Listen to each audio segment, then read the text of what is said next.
Moi, je vends mes fesses, c'est pour l'argent. Je ne vends pas mes fesses pour vendre. Je vends mes fesses, c'est pour mon argent. On lèche ma chatte, c'est pour mon argent. Hey! Et ils n'ont pas beaucoup de force. Il y a un appareil comme ça, un robot qui te masse. Ah, le dos, les reins, le cou, les bras, les épaules. C'est vraiment magique. Ça fait fort. Tu as envie de sortir pour fuir. Et ça bloque tes mains, ça te bloque ici. Comme mes pieds sont trop longs, ce n'est pas rentré dedans. Normalement, mes pieds devraient rentrer ici pour subir le massage. Mais avec un pied de 50 centimes, tu vas faire comment? Tu vois, parce que le sang commence à... Ici, là, ça se resserre. Ça se resserre sur moi. Mais malheureusement, mes pieds sont dehors. Tu vois, ça se resserre comme ça. Donc, et même, ça peut se lever comme ça, voilà. Oh là là, au niveau des épaules, là. Oh. La colonne vertébrale, ça descend vers les reins. Voilà, ça attaque les reins. Ça masse jusqu'au fait, jusqu'à la base du squelette. Parce que c'est trop fort. Pour un paresseux comme moi, rien de mieux.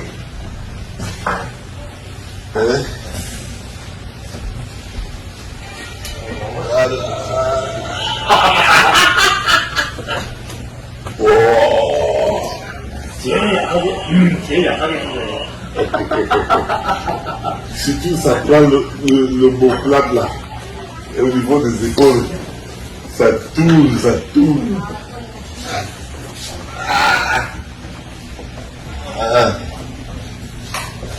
Donc moi, ça fait le... Je filme le gars qu'on a convoqué là. On dit qu'on vous a convoqué au 7, donc je vous filme. Comment vous êtes au 7? On constate après des couacs, justement. Le président de la République, chef de l'État, s'engage personnellement et déclare que tout sera prêt le jour dit pour cette CAN. Ça, c'est le vœu du président. Mais sur le terrain, c'est autre chose.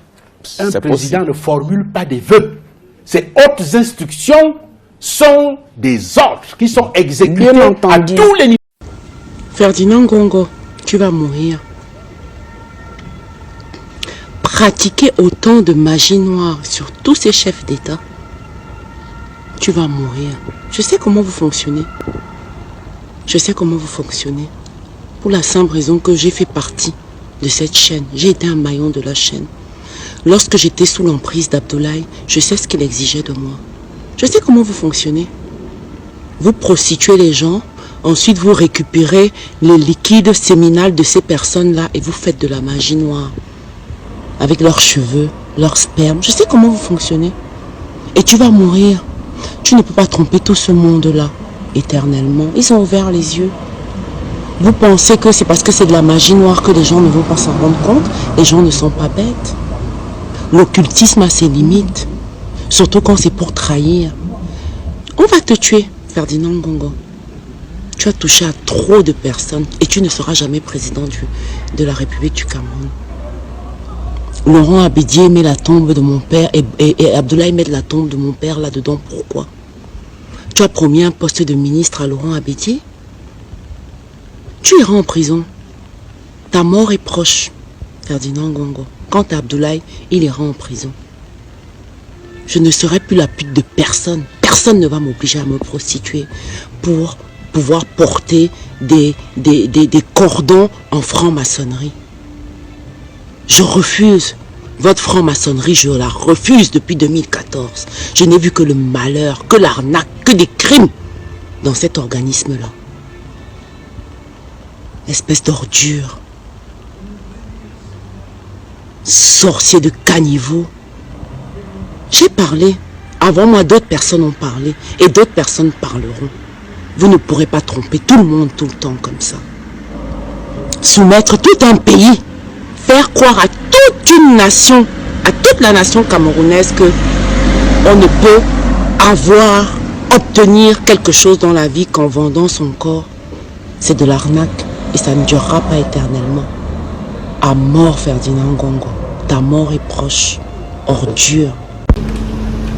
Le président Paul Biya a beaucoup d'égards et de courtoisie à l'endroit des uns et des autres.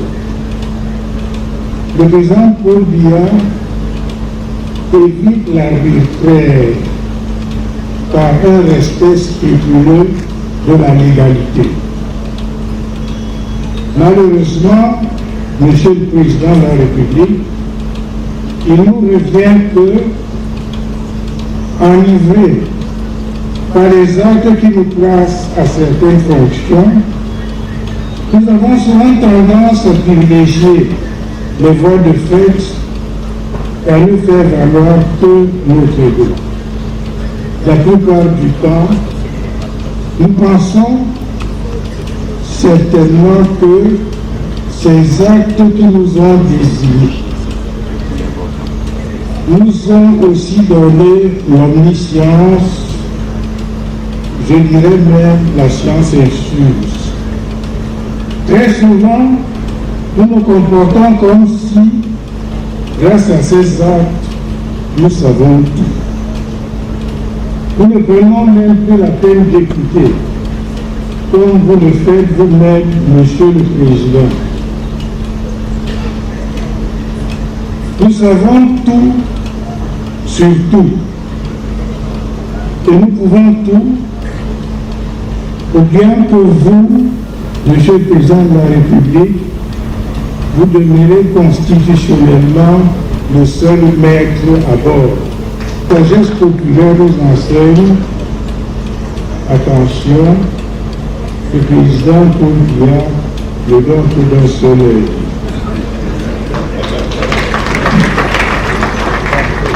À nous de terre, le nom de ce point-là.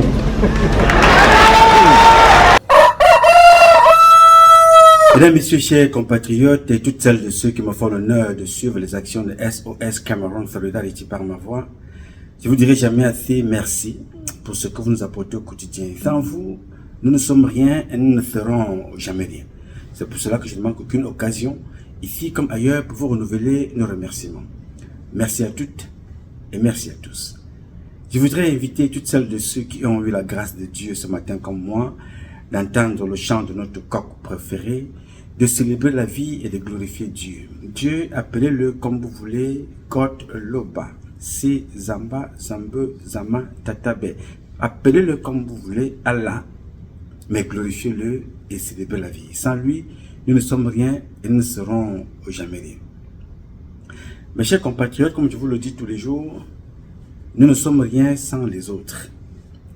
En écoutant tout à l'heure, au début de cette publication, l'un de nos parents, le ministre Laurent Esso, j'avais l'impression de moi m'entendre parler.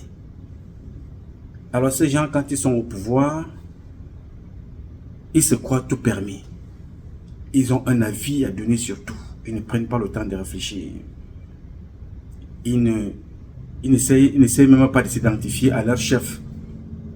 Parfois, qui renvoie les dossiers, ils disent je veux un complément d'information. Ils ont expliqué moi bien ce qui ne va pas ici.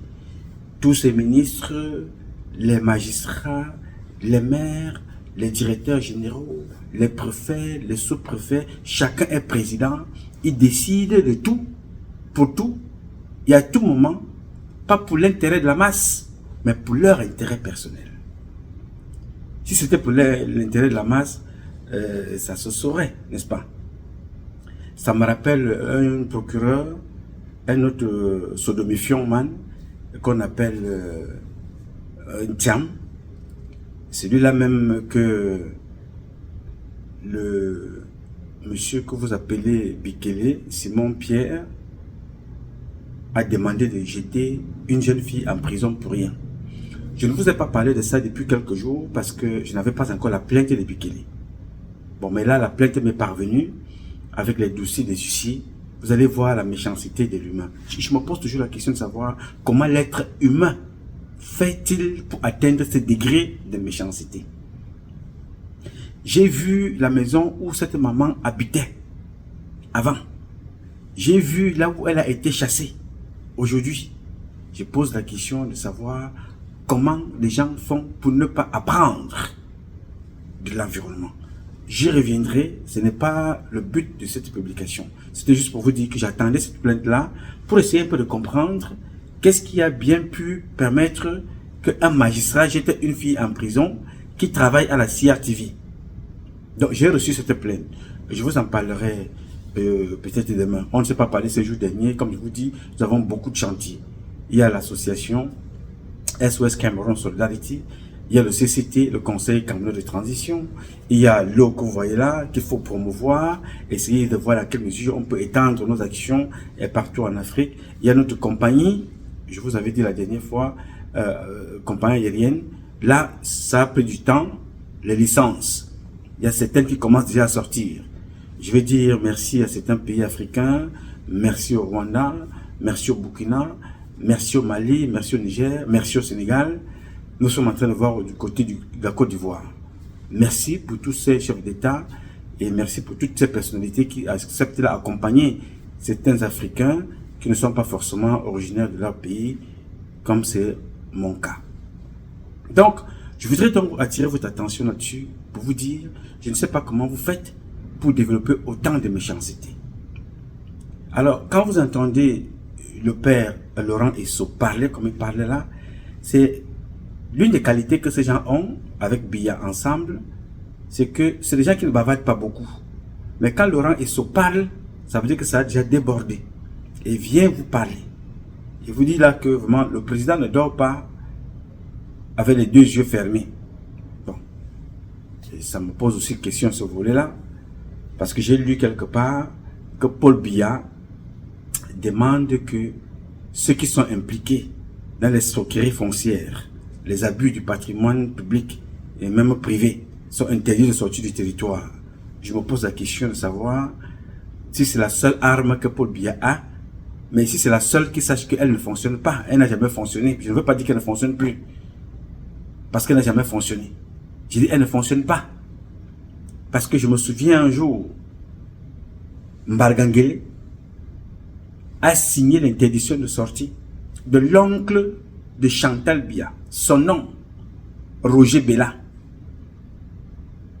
Mais finalement, on a retrouvé le monsieur le lendemain en train de boire et de manger les brochettes dans un restaurant à Paris, dans le 18e arrondissement. Chez l'un de nos compatriotes qui a un célèbre restaurant, on l'appelle Mitch, qui fait de très très bonnes brochettes, un très bon restaurant. L'une des rares femmes qui a quand même réussi à s'implanter comme ça durablement. On a retrouvé Roger Bella là-bas, alors qu'il a une interdiction de sortir du territoire. Alors à quoi ça sert de dire tous les jours interdiction de sortir pour les uns, interdiction de sortir pour les autres, mais finalement les gens sortent.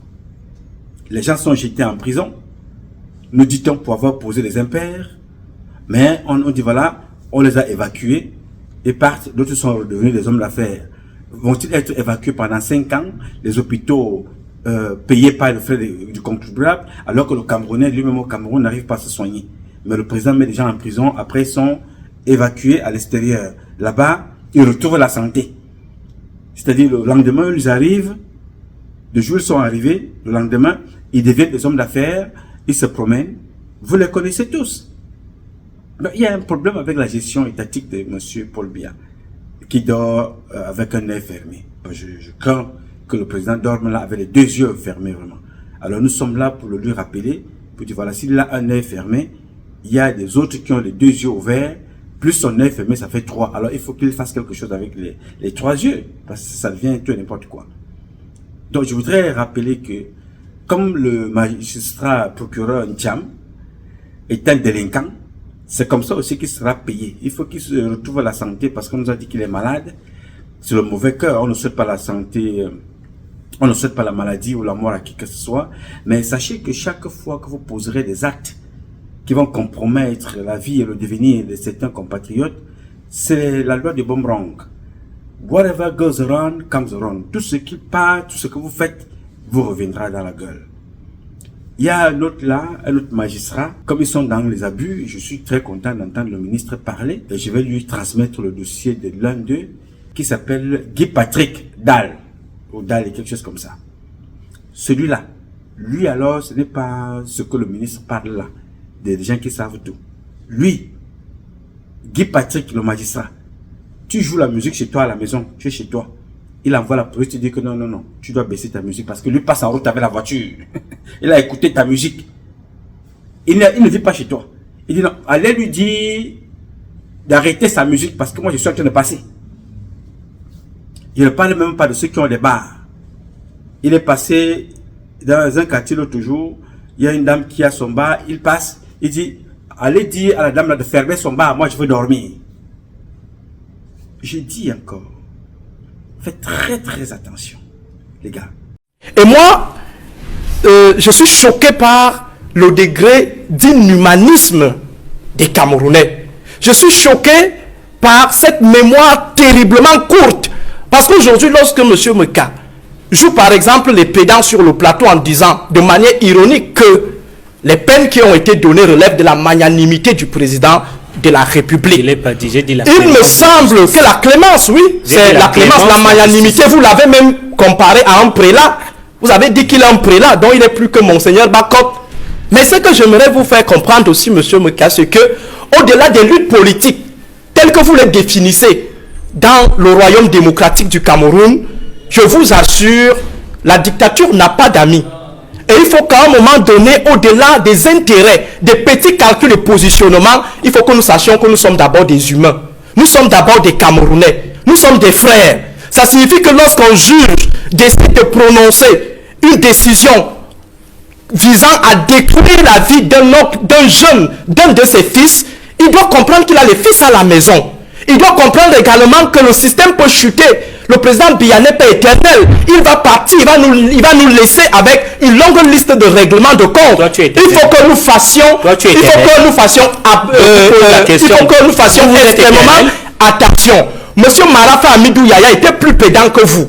Monsieur Edouard Tutus était plus pédant que vous. Monsieur Atangana Mobala était plus pédant que vous. Mais les voilà en train de transpirer dans un petit périmètre de 1 mètre x 4. Donc faisons extrêmement attention. Ceux qui ont défini la politique comme une arène des gladiateurs, où on peut utiliser tous les instruments, où on peut tuer, où on peut assassiner, où on peut détruire les vies, il faut que cela sache qu'au-delà de la politique, il y a une vie. Nous sommes d'abord des humains. Avant de prononcer ou d'applaudir certaines décisions, il faut qu'on se pose toujours la question de savoir si c'était à moi qu'on faisait cela, est-ce que j'allais être fier? C'est la maxime de Sartre. Avant de faire quelque chose à quelqu'un, dis-toi toujours que si c'était à moi, si c'était à mon enfant, si c'était à mon neveu, la politique ne doit pas être transformée comme une arène de gladiateurs où on peut décider de la vie ou de la mort de tout un chacun parce qu'on est dans une position de domination. Il faut qu'on le sache et qu'aujourd'hui, le président va partir. Le régime va partir. Je dis il va partir. C'est vous qui le décrétez. Je dis le président va partir. C'est le peuple qui je pense aussi qu'il était plus autoritaire que le président Biya. Mais on a vu comment il s'est retrouvé en exil avec sa famille et Madame Aïdjo en train de pleurer. Donc il faut également penser à ce genre de schéma pour ce qui est de ceux qui sont aujourd'hui au pouvoir. Ne voyez pas seulement vos ascensions au niveau de l'administration universitaire. Ne voyez pas seulement ce qui entre dans vos poches. Ne voyez pas seulement les limousines qui sont stationnées. Ne voyez pas vos immeubles. Dites-vous également qu'un jour, il peut y avoir un nouvel ordre au Cameroun qui va décider qu'on fasse par exemple une certaine régression fiscale à tous ceux-là qui se sont nourris de manière indue de la manne de l'État. On peut également avoir des gens qui vont vous dire revenez au départ pour vous dire comment vous avez bâti toute cette fortune et si vous n'arrivez pas à justifier, on récupère et vous redevenez zéro. Donc pensez également à ce que vous soyez zéro un jour. Alors, Monsieur Meka. Quand j'étais encore militaire au Cameroun, il y a eu des émeutes à Douala. J'ai vu des gens mourir. Règlement de compte. C'est-à-dire, les gens n'avaient rien à voir avec ce pourquoi les Camerounais manifestaient. Mais les gens trouvaient la mort parce que le peuple camerounais, certains, profitaient de ce cafouillage-là pour aller régler les comptes au quartier, aux magistrats, aller régler les comptes aux policiers, aux gendarmes, aux militaires qui les faisaient souffrir tout au long de l'année. Ils profitent de l'occasion, on vient te tuer chez toi, on met ça dans le cadre des émeutes. Faites attention. Vous êtes repérés et vous êtes répertoriés. Faites très très attention vis-à-vis de vos comportements. On ne peut pas vivre sans les autres. Alors ne vivez pas en abusant les autres. Ne croyez pas que vous êtes invincible. J'ai connu des gens dans cette société qui ont vécu, vraiment qui sont partis comme ils sont venus. Vous ne connaissez même pas qu'ils ont existé sur cette terre, alors qu'ils avaient le pouvoir. Ne dérangez personne. Vous avez une nouvelle clique de personnes et de personnalités qui pensent que le pouvoir, c'est pour mater, c'est pour abuser le peuple. Faites très très attention parce que vous êtes connus. Je ne fais que vous dire ça tous les jours. Je disais ça à Amougou Belinga ici. Il allait s'asseoir sur son plateau télé et il m'insultait. Bon, moi je suis à l'extérieur. Il peut dire ce qu'il veut. Vous savez, moi je ne réponds pas aux choses comme ça. Mais il a poussé le bouchon très loin et pensait qu'il est arrivé. Il est allé insulter Mbargangele tout en étant au Cameroun. Pensant que Laurent est son père adoptif. Pensant que de l'autre côté, à la présidence, il est avec Mvondo Yolo, il peut faire tout et n'importe quoi. Non, parce que ces gens-là sont solidaires quand vous faites le faux et vous partagez l'argent. Mais le jour où ça t'arrive, la solidarité se limite là. Là, il n'y a pas de solidarité. Ceux qui sont en prison aujourd'hui étaient dehors hier comme Tcham. Ils étaient dehors hier comme Patrick Dahl. Ils avaient des amis. Ils étaient dehors hier comme Bikele. On pouvait appeler. Bikele a fait mettre quelqu'un en prison. Avec ses comportements mafieux et de banditisme. Bemenge a donné beaucoup d'argent à Bikele. L'argent qui ne sortait pas de sa poche. Bemenge a recruté la copine de Bikele. Avec des faux diplômes. Et quand Bemenge pouvait sortir de l'argent et donner, Bemenge était bien parce que Bikele utilisait toujours, oui non, je suis le protocole d'État. Aujourd'hui, Bemenge est en prison. Bikele est dehors. Mais Bikele tombera aussi. Parce que chaque fois que vous détruisez une famille, Bemenge n'a pas mangé tout cet argent tout seul. Il n'a pas volé seul. Il a volé avec des membres du gouvernement. Mais il est en prison seul. J'ai dit donc à Ntia, tu vas suivre le moment venu. J'ai dit à Zozame, vous allez suivre le moment venu. J'ai dit à Guy Patrick Dahl, vous allez suivre. Parce que les vies que vous cassez, ce sont des vies humaines. Les vies que vous détruisez tous les jours sont des vies humaines. Les vôtres seront aussi détruites. L'animal qui a la queue n'échappe pas au piège. Moi ici, je suis le clairon du peuple. Je suis l'éclaireur.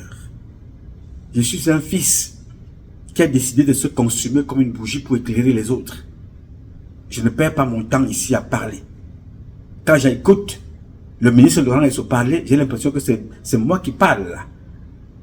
Alors que quand je prononce les mêmes mots, certains d'entre vous se lèvent, racontent leur vie comme celui qu'on appelle Félix Mbayou.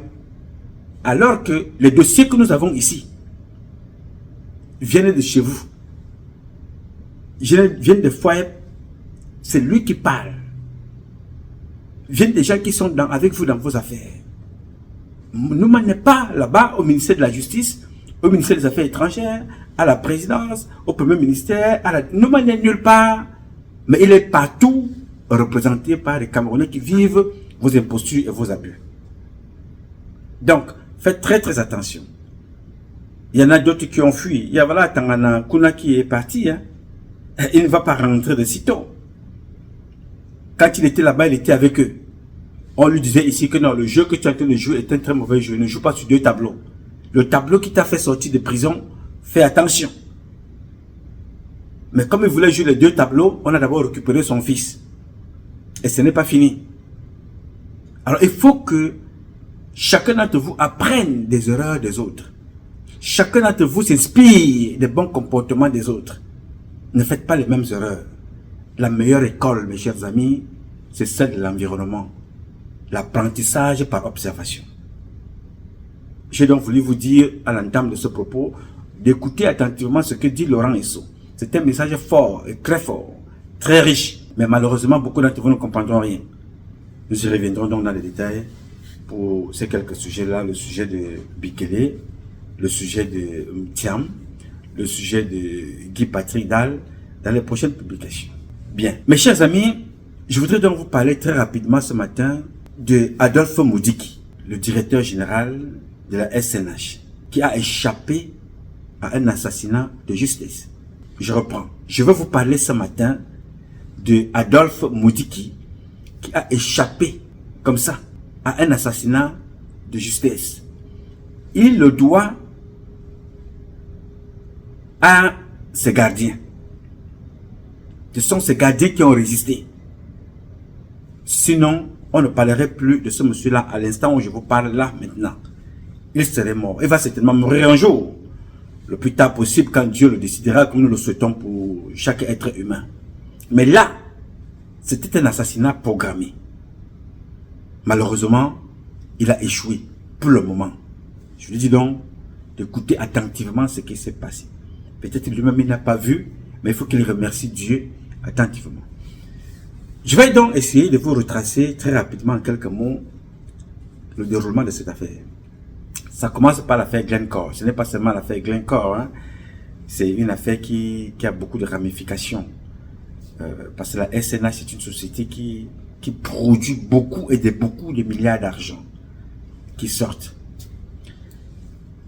Qu'est-ce qui se passe avec l'affaire Glencore?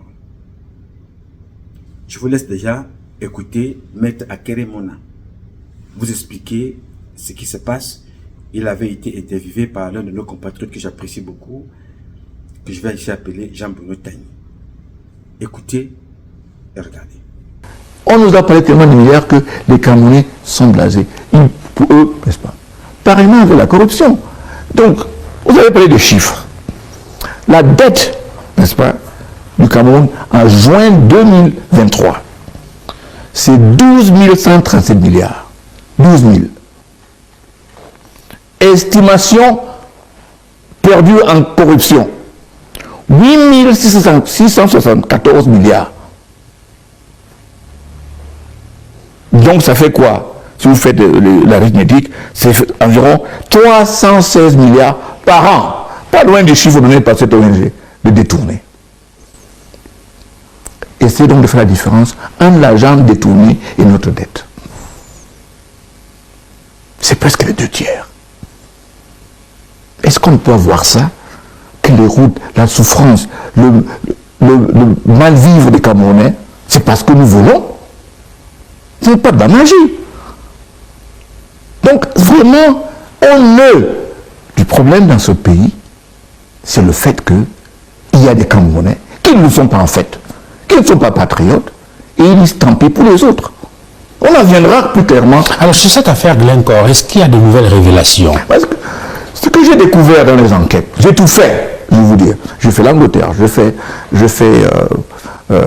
les États-Unis, j'ai fait plusieurs États, j'ai fait la Côte d'Ivoire, j'ai fait le Sénégal, les autres pays, j'ai fait le Congo. Et c'est impossible, quasiment impossible d'obtenir des noms. Mais on a des pistes. Parce que quand je vous avais parlé il y a presque un an, un peu plus d'un an, on avait chiffré le montant de la corruption en 8 milliards. Comme on dit souvent, je vous montrer la lune, mais les gars, regardez le doigt. Oui, c'est 8 milliards. Mais la question à poser, mais 8 milliards pour obtenir quoi? Oui. Et parce que justement, très souvent, on dit que oui, c'est de l'argent de la corruption, le vin, pour obtenir des contrats pétroliers. Mais il s'agit de quoi concrètement? Je vais donc vous montrer 3 graphiques. Le premier graphique vous montre les ventes entre 2017 et 2020. Et sur ce graphique, vous allez voir, sur le point 0, ça c'est le prix mondial, n'est-ce pas, de la vente de pétrole. Et sur le graphique, vous allez voir à droite les noms des traders, les gens à qui nous vendons. Je vous laisse moi regarder Glencore. Donc, si vous regardez Glencore, vous allez voir que Glencore, en 2019, a acheté le pétrole camerounais à 30% de décote. Pardon? 30% de décote. En dessous du prix mondial. Possible qu'il y ait une justification commerciale ou économique, swapping ou je ne sais pas, je ne sais rien. Mais ce qu'on voit dans les documents, retirés auprès de EITI, là où on déclare, c'est que Glencore a acheté notre pétrole, 30% moins en dessous du prix mondial, 25% en dessous du prix mondial, 10% et 8%. Pourquoi? Pourquoi est-ce qu'il faut acheter en dessous du prix? Interrogation. Et puis comme par ça, je découvre notre société Vitol, qui lui a acheté à 70% en dessous du prix mondial. 70%. 70%. Alors, je ne connais pas le contexte, mais ce que je note, c'est-à-dire que pour faire simple pour les téléspectateurs, il achète le pétrole et lorsqu'il le revend, il le revend au prix mondial, bon, il a 70%. Voilà. C'est-à-dire que disons que c'est 100 francs. Oui. Qu'il achète, le prix mondial, c'est 100 francs. Oui. Mais quand il achète au Cameroun, il achète à 30 francs. 30 francs. Oui. Et je vous dis que, selon les chiffres, nous avons vendu pour plus de 900 milliards de pétrole en 2022. Bien. Vous comprenez donc le degré de la méchanceté du Camerounais. C'est-à-dire que le Camerounais préfère vendre le carburant à la baisse pour que l'argent rentre dans sa poche que de vendre le Cameroun, ils ont vendu le Cameroun, de vendre le pétrole au prix normal pour le développement de notre pays. Celui qui vous parle là, c'est un avocat qui dépense d'ailleurs beaucoup d'énergie à courir partout pour recueillir les informations. Alors le déplacement, j'espère qu'il dépense cet argent-là, cet argent sort de sa poche, ce que je trouverais malheureux, parce que le gouvernement devrait payer à Keremouna, le mettre en mission, pour faire ce travail. Pourquoi je te parle de ça avant de continuer? Parce que il fut quelques années en arrière, Monsieur Amadou Ali, quelques années en arrière, avant la mort de Amadou Ali, avec un Camerounais, je ne sais pas comment ils ont fait pour entrer en possession de ce dossier, parce que je reconnais, j'ai la copie ici, que c'était une idée que nous avons proposée à Paul Biya, moi étant un homme de sécurité et d'investigation, pas financière, mais je me suis, avec notre groupe, associé à des personnes, et on a proposé un projet au président de la République. J'étais encore à Paris, ça fait des années, que voilà, il va falloir récupérer l'argent que les gens gardent partout. Je m'étais inspiré là de certains pays qui craquaient l'évasion fiscale. En France, en Suisse, dans des paradis fiscaux. Et je me suis dit, ça pouvait nous inspirer. Je me suis inspiré de ces gens-là. J'ai dit, ok, ça peut servir chez nous. J'ai donc proposé ça aussi au président de la République.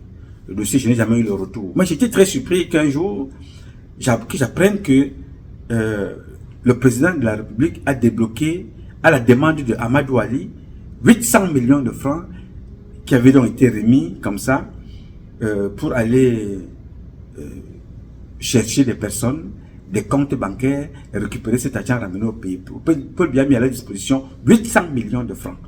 Aucun argent n'a été retrouvé, mais ils ont pris 800 millions.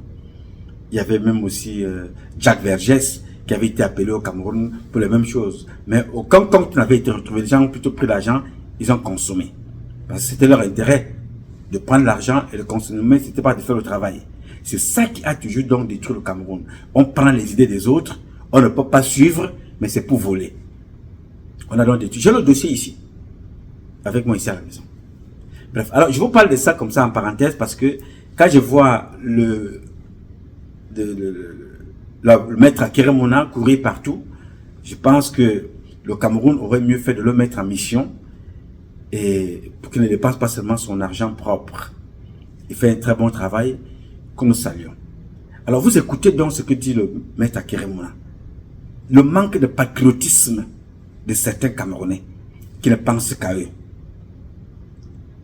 Décidez donc de s'empiffrer, de voler, tout seul, pour leur intérêt personnel.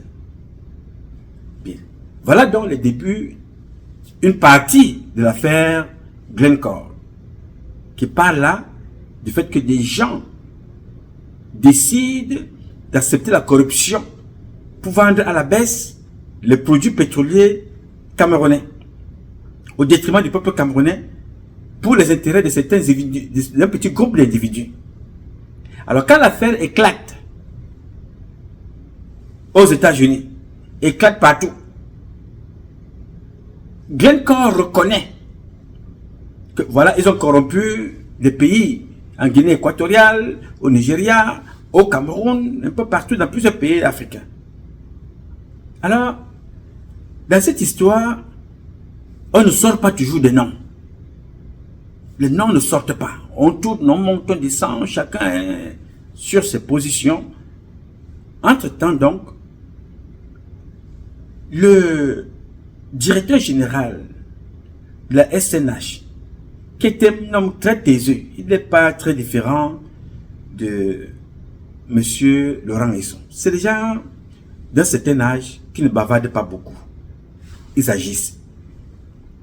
Il avait fait un communiqué disant qu'il ne se reconnaissait pas dans cette histoire-là, mais il fera tout ce qui est à son possible pour détecter ceux qui sont allés prendre l'argent à hauteur de 7 milliards pour mettre cette situation, cette compagnie dans des problèmes. Il va investiguer. Il va mettre sur pied tous les moyens qui vont permettre à sa structure de traquer et de mettre la main sur toutes ces personnes qui sont allées exposer la compagnie en allant, accepter la corruption à hauteur de 7 milliards. Il avait fait un communiqué comme ça. Bien. Le communiqué a été fait, il a engagé des démarches, personne ne savait. Alors, pour qu'il engage ces démarches-là, il a sollicité son patron parce qu'il n'a pas été nommé par un secrétaire général ou bien par un conseil d'administration. Il a eu une nomination par décret présidentiel de Paul Barthélemy Biya-Vondon. Je vous parle là d'Adolphe Moudiki. Il se réfère donc à son patron, qui est Paul Biya. Paul Biya, le président de la République, lui donne l'autorisation de faire des poursuites de cette affaire, de porter plainte. Parce que tu ne peux pas porter plainte, mon ami, si Paul Biya n'agit pas, puisque Paul Biya, il est tout, il agit sur tout, il a le regard sur tout. Bon, automatiquement, c'est lui le président. Seulement ce regard sur tout là, parfois arrange seulement les intérêts d'un petit groupe. Paul Biya autorise donc que Adolphe Moudiki porte plainte. Mais seulement, dans l'autorisation que Paul Biya donne, l'autorisation est bloquée et cachée par Ferdinand Gongo. Nous sommes là en 2023. Bon. Paul Biya aussi, en jour blanc, il sait très bien que quand il envoie un document au secrétariat, si ça n'arrange pas les intérêts de Gongo Ferdinand ou les intérêts de Chantal Biya, ça ne bougera pas. N'est-ce pas? Il trouve donc un autre moyen. Il inscrit le directeur général de la SNH qui continue dans sa plainte à Londres. La plainte suit son cours. Comme chacun fonctionne avec le système de renseignement, Gongo Ferdinand, il est donc au courant que cette affaire est en train de prendre des formes mamophétiquement mamopheux. Il faut donc qu'il se protège. Il reçoit donc de ces personnes qui travaillent de l'autre côté de l'ambassade. Je donnerai également le nom. C'était même d'ailleurs à Paris, et notamment un commissaire de police. Je donnerai son nom plus tard. Il reçoit donc de ce commissaire-là que voilà, il y a une enquête qui va aboutir ici, en Angleterre, par un jugement. Donc il lui envoie donc la liste des noms des personnes qui sont impliquées, y compris donc son propre nom.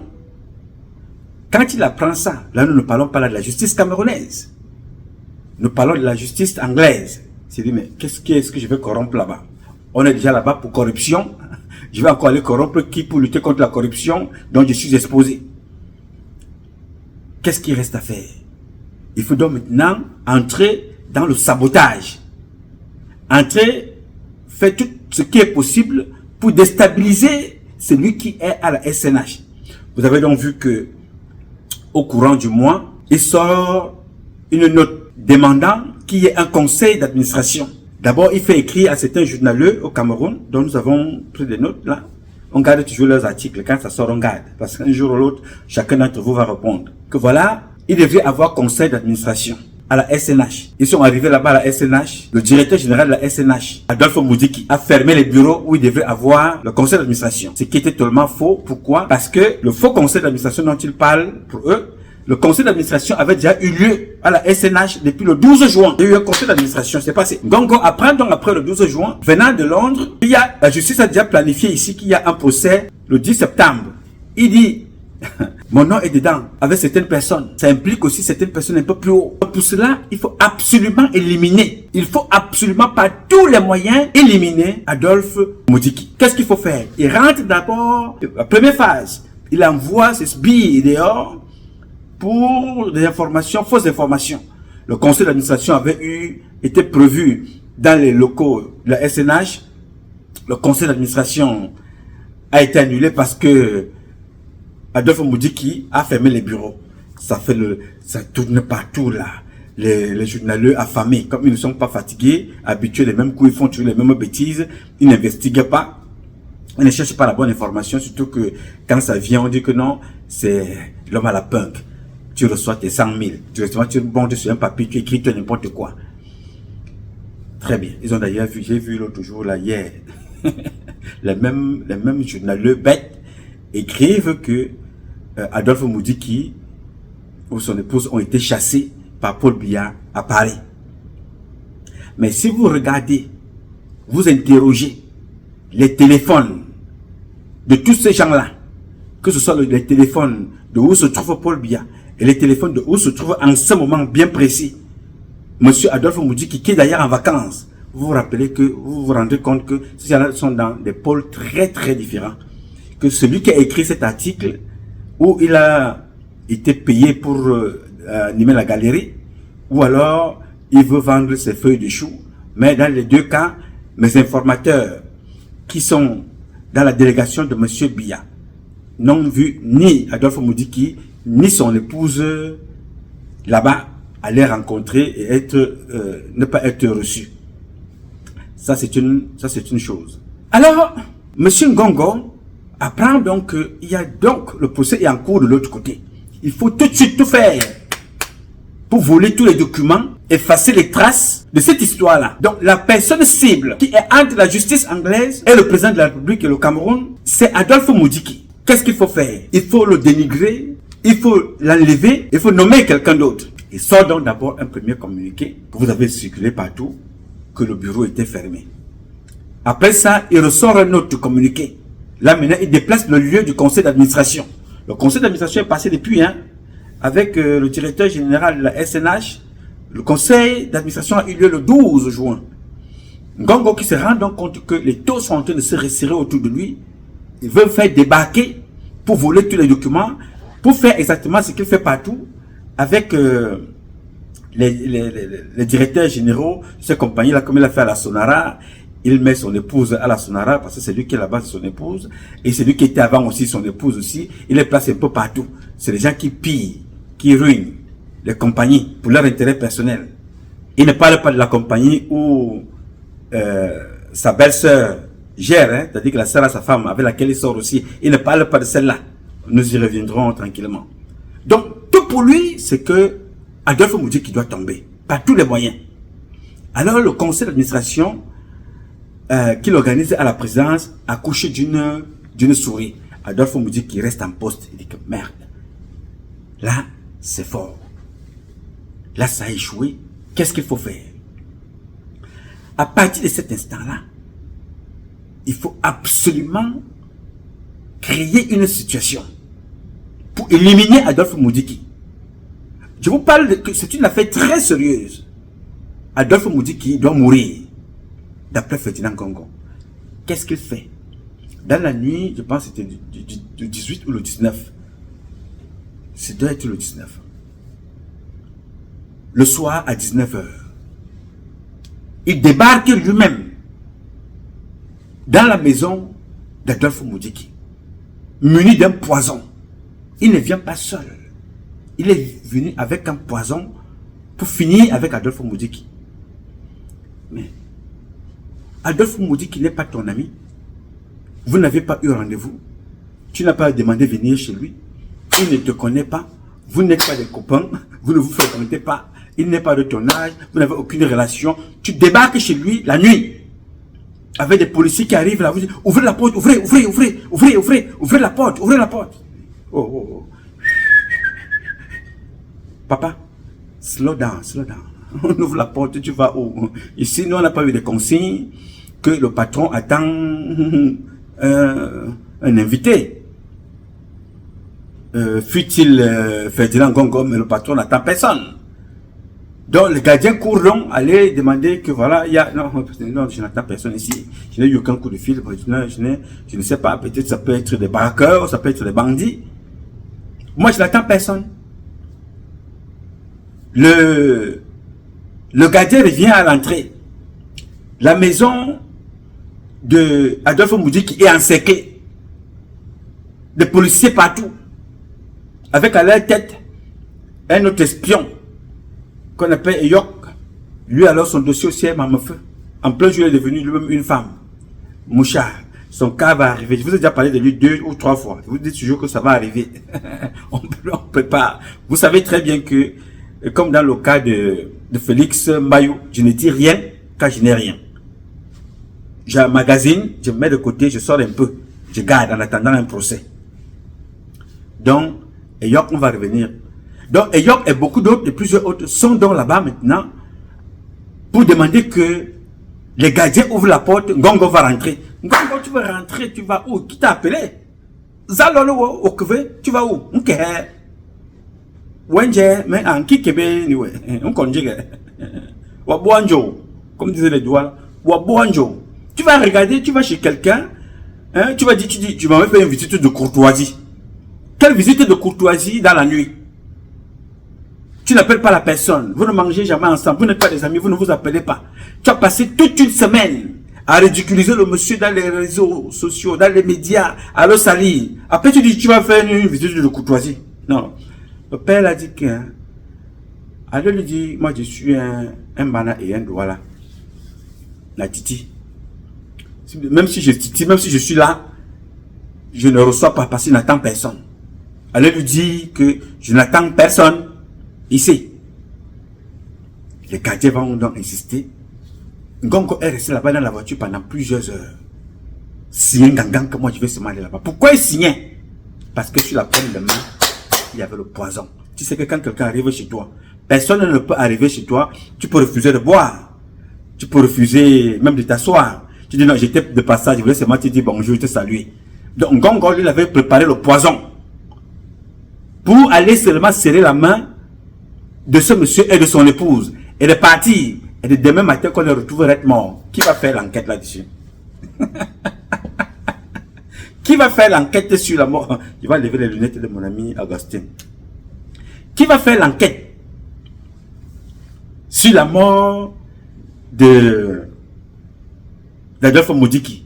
On a retrouvé, vous allez entendre dans les réseaux sociaux, oui, ou bien dans les médias, oui, ce matin très tôt, le corps sans vie d'Adolphe Moudjiki et de son épouse, les corps, pour dire ça au pluriel, les corps de monsieur Adolphe Moudjiki et son épouse Nathalie Moudjiki ont été retrouvés sans vie ce matin à leur domicile. Les gardiens ont été interpellés, on recherche les assassins, on ne vous parlera plus jamais de la visite de Ferdinand Gongo la nuit et de cette bande-là qui sont allés les assassiner. Non, on ne vous parlera pas de ça. Les gardiens vont être arrêtés et jetés en prison. Vous voyez un peu? C'est comme ça que les mêmes personnes sont allées tuer la secrétaire de Marafat Amidou, Yaya Christiane Stoppo. Elle a été dépecée dans sa maison. Dépecée, tuée, sans trace. C'est comme ça que la même bande sont allés tuer Jean-Marie Benoît Mbala, sans trace. Je vous le dis parce que c'est très important l'histoire que je vous raconte. Tu n'es pas l'ami de Adolphe Moudjiki. Vous ne vous fréquentez pas. Tu passes même ton temps à le salir partout, à le saquer. Subitement la nuit, tu débarques chez lui, alors que toute la semaine, toute la journée, tu as passé le temps à payer des personnes pour le saboter dans les réseaux sociaux et dans les médias. Tu débarques chez lui. Tu dis, ok, je suis venu te rendre visite de courtoisie. Vous n'êtes pas amis. Vous ne vous fréquentez pas. Vous n'êtes pas collègue, ou j'étais de passage, je viens rendre visite à mon collègue, je sors de Ngomodza. Donc, comme j'étais passage, je me suis dit, ok, je m'arrête quand même ici chez mon ami, que je lui passe un petit coucou. Non, monsieur, vous n'êtes pas des amis. Tu arrives donc, tu dis, voilà, il faut aller saluer Adolphe Moudjiki. Non, C'est parce que l'affaire est en train de suivre son cours à Londres. Adolphe Moudiki, qui a porté plainte à la demande du président de la République, est la cheville ouvrière. Il faut donc éliminer Adolphe Moudiki pour qu'on ne sache pas que ceux qui sont dans cette affaire. Nous ne pouvons pas le tuer avec une arme, ça serait très flagrant. Adolphe Moudiki n'a pas de garde du corps. Adolphe Moudiki va au travail seul avec sa voiture. Chez lui, c'est le gardien civil qui le garde. Il ne veut pas le protocole. Il n'est pas comme Gongo ou comme Alem Bengoro qui fonctionne avec 40 voitures. Non, il n'aime pas le bling bling. Alors, comment tuer Adolphe Moudiki? Comment ôter la vie à ce type qui ne fréquente personne, qui ne mange pas dehors? D'après les dires de Eyop, l'un des informateurs de Ngongo, qui parle aussi aux gens au quartier, on dit très bien que Monsieur Adolphe Moudiki est un homme très minutieux, qui connaît l'importance du poste qu'il occupe et des engagements. Alors, il fait très très attention. Il ne mange qu'une seule nourriture, celle qui est préparée par sa femme. Même les bonnes ne préparent pas chez lui. Je dis, mais comment tuer ce type? La seule façon, c'est d'aller l'éliminer avec le poison, après avoir pris l'antidote. Vous savez, le style de poison qui avait tué les journalistes. Vous connaissez le style de poison qui avait tué les gars, les Russes à Londres. Le style de poison, le polonium, là. C'est-à-dire avec lequel, on met ça sur la main, on te serre la main avec ça, on te salue. Mon ami, tu meurs après. Une personne comme Adolphe Moudiki, d'un certain âge, ça ne lui laisse pas le temps. Tout de suite, ça t'élimine. Et vous savez que si Ngongo a ça, un poison, celui-là ou un autre, vous pouvez imaginer déjà d'où ça vient. Très bien. Alors, c'était dans la mission de Ngongo, aller tuer Adolphe Moudiki dans sa maison. Pourquoi? Parce qu'il y a cette affaire qui arrive. Alors, ayant échoué à son action, Adolphe Moudiki, qui avait préparé déjà dans son programme de partir en vacances, comme tout directeur, il a pris la route, il est donc allé en vacances. Et alors, Adolphe Moudiki, dans son programme, qui avait déjà tout son programme pour aller en vacances, a pris la route, il est donc allé en vacances, comme tout chef qui continue de travailler partout où il se trouve, a donc décidé, après ça, de rendre public le rapport en cours, n'est-ce pas?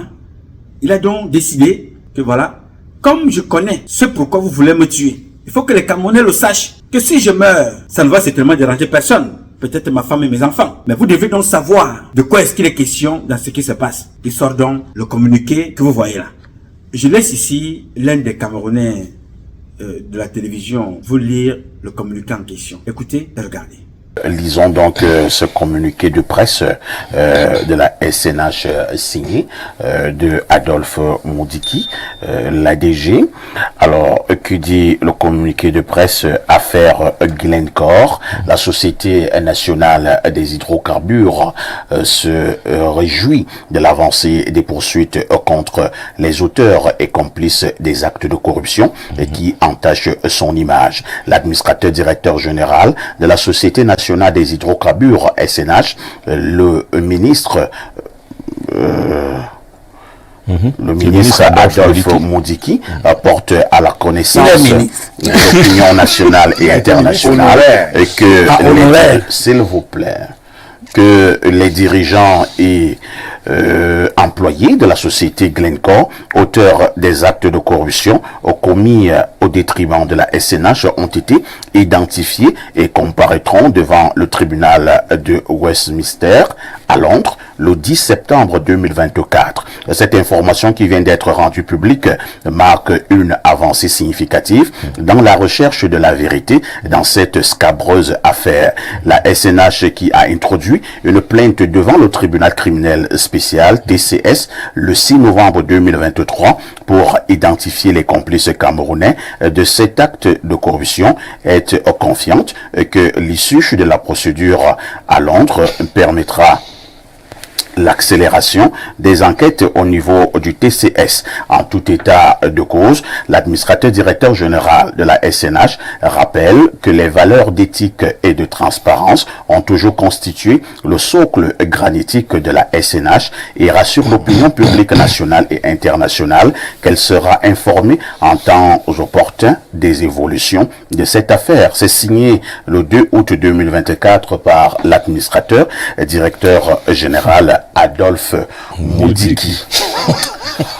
Professeur Mathias et Eric Owonangemi, je vous passe la parole pour un commentaire de ce communiqué de presse, tout en vous rappelant quand même que depuis un peu plus de 2 ans, c'était apparemment un silence du côté de la SNH concernant cette affaire Glencore, qui est une société anglo-suisse.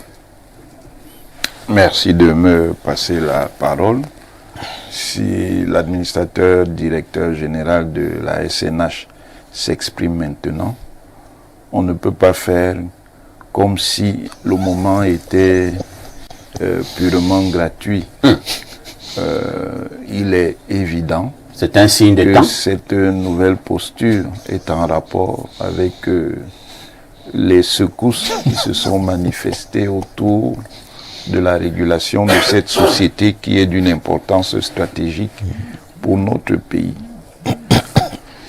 Il faut apprécier cette affaire Glencore dans son entièreté, parce qu'elle est précisément révélatrice des contraintes de pouvoir auxquelles nos pays et nos organismes sont confrontés. Ça veut dire que ce que nous tenons à tort ou à raison pour les turpitudes dans la gestion de ces organismes ont à la fois des ressorts internes et des ressorts internationaux. Parce que quand on dit affaire Glencore, ça signifie que dans cette affaire est impliquée une multinationale pétrolière d'un certain niveau. Ce n'est peut-être pas une major, comme on dit, mais c'est une multinationale importante.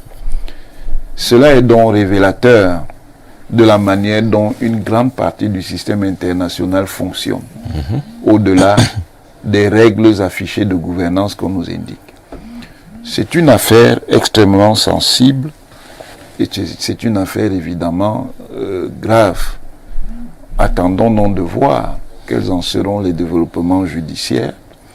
Mais déjà ce qui apparaît nous montre que nous avons intérêt autour d'une société comme celle-là d'appliquer des règles d'exigence de gouvernance et surtout d'éviter ce type d'affaires. Parce que c'est extrêmement pénalisateur pour la République. Comme me disait M. Mboké, en prenant un exemple, si un baril coûte 1000 francs et que vous le vendez à 700, ou vous faites semblant de le vendre à 700, pour qu'en réalité, la SNH et la République du Cameroun aient 30 francs, et que vous en ayez 670, c'est extrêmement grave. Je m'arrête à ça. C'est extrêmement grave pour le professeur Owonangemi. Je voulais justement que nous puissions parler en français facile et je pense que... Donc c'était le français difficile. Le professeur l'a déjà fait, ce qui ne lui arrive pas tous les jours. On va passer la parole à Abel Limbi Lobé. C'est donc une affaire de corruption, presque à ciel ouvert. Nous en avons parlé il y a un peu plus de 2 ans lorsque l'affaire a éclaté. Apparemment, rien n'a bougé, mais subitement l'affaire refait surface. On parle quand même d'un peu plus de 7 milliards qui ont été distribués à certains cadres de la SNH. Pourquoi apparemment ça ne bouge pas alors que l'entreprise Glencore est passée aux aveux complets et a d'ailleurs dit que si la République du Cameroun posait l'affaire en justice, elle était prête à dédommager l'État du Cameroun. Le communiqué d'Adolphe Moudiki vise à montrer que il est à la manœuvre, dans une manœuvre d'assainissement. C'est ce qu'il veut montrer. Je ne sais pas si c'est vrai, mais il veut montrer que c'est lui, parce que c'est lui le représentant légal, juridique de cette association ou de cette entreprise devant dans la vie civile, etc. Donc c'est lui qui porte plainte. C'est lui qui porte plainte à Londres, c'est lui qui porte plainte au TCS. Donc c'est lui qui est à la manœuvre. Une manœuvre visant à réprimer la corruption, dont il ne serait pas l'auteur. Si ce genre de choses sortent maintenant, après une bouille qui est apparue, cela montre que, parce que vous avez posé la question pourquoi ça sort maintenant. Tout à fait. Cela montre que quand cette affaire a été révélée, on avait le souci de protéger, éventuellement d'arranger les choses entre systèmes, à l'intérieur du système, sans se griller les uns les autres.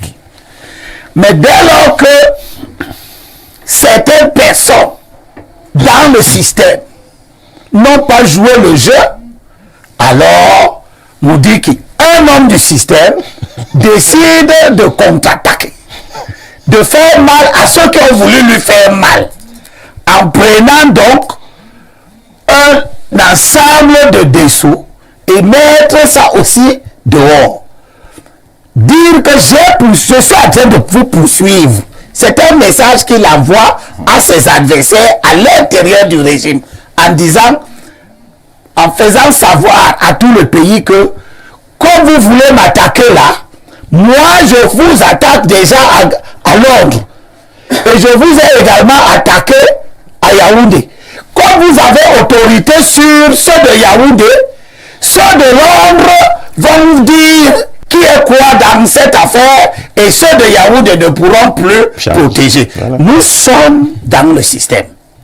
C'est le système. Il a déjà fait preuve de ce genre de choses dans d'autres cas. Ce sont les gens du système qui se battent. Ce sont les gens du système qui essayent de se neutraliser. Il y a quelque temps, les gens du système donnaient des informations à un pseudo-journaliste à l'effet de détruire d'autres gens du système. Ah bon? Et ça s'est soldé par des gens du système qui ont tué un homme du système. Vous parlez de quoi? Je suis en train de parler des choses de votre système. C'est votre système qui est comme ça. Vous dites l'affaire Glencore ne date pas d'aujourd'hui. On ne savait pas que la SMH a porté plainte à Londres, puis au TCS. Maintenant on sait. Pourtant la plainte ne date pas d'aujourd'hui. Novembre 2023. Donc depuis 2023, on avait porté plainte. L'affaire ne date pas de novembre 2023. Avant, on n'avait pas porté plainte. On n'avait même pas fait de bruit là-dessus. C'est éventuellement ceux qui veulent lyncher d'autres qui ont mis l'affaire dehors. Et ceux qui réagissent aujourd'hui sont en train de contre-attaquer en disant ok, comme vous avez voulu mettre cette affaire-là dehors pour avoir ma peau, je vais vous montrer donc que moi je peux avoir votre peau parce que c'est vous qui avez fait ceci. Je vais porter plainte là où vous ne pouvez pas intervenir, là où vous ne pouvez pas corrompre les enquêteurs, là où vous ne pouvez pas corrompre les juges. J'interviens à Londres, je porte plainte là-bas. Comme ça, quand Londres va réagir le 10 septembre prochain, vous ici à Yaoundé, qu'on a corrompu ou qu'on tente de corrompre, vous serez bien obligé. Sauf que le TCS n'est pas obligé de suivre les juridictions de Londres. Donc, nous sommes dans un système qui nous donne les signaux de la fin. Et je suis d'accord avec Bokeh, que voilà l'une des manifestations concrètes du chaos là. C'est-à-dire qu'on a essayé de freiner les choses, mais elles vont quand même vers l'implosion. Donc, n'attendons rien de tout ça, chers compatriotes. Vous pensez que c'est juste la diversion? Parce que c'est un dilatoire. On a arrêté les barras. Oui. Mais la corruption n'a pas diminué à l'intérieur du système. On a arrêté l'autre préfet là, qui avait 40 voitures. Le Bengo. Mais la corruption n'a pas diminué à l'intérieur du système. On a dit qu'il ne fallait pas qu'on puisse les arrêter. Je suis en train de dire que ces arrestations-là ne visaient pas à guérir le Cameroun de la corruption. Elles visaient quoi? Elles étaient des règlements de compte, des neutralisations de ceux qui, à un moment donné, ne veulent plus jouer le jeu. C'est pour cela que nous ne pouvons pas créditer le président Biya d'une volonté réelle de lutter contre la corruption. Très bien. Merci Abel et Limbi Lobé. Pierre Blériot, je résume la pensée de Limbi en espérant que je vais bien la résumer. Si tu me trahis, je prends la pensée moi-même.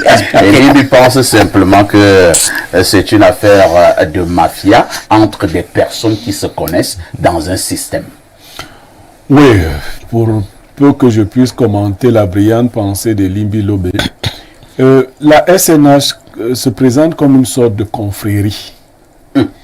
Et chez nous, nous disons que lorsque les querelles de confrérie viennent en public, ça veut dire que le partage du butin a posé problème. Tout à fait.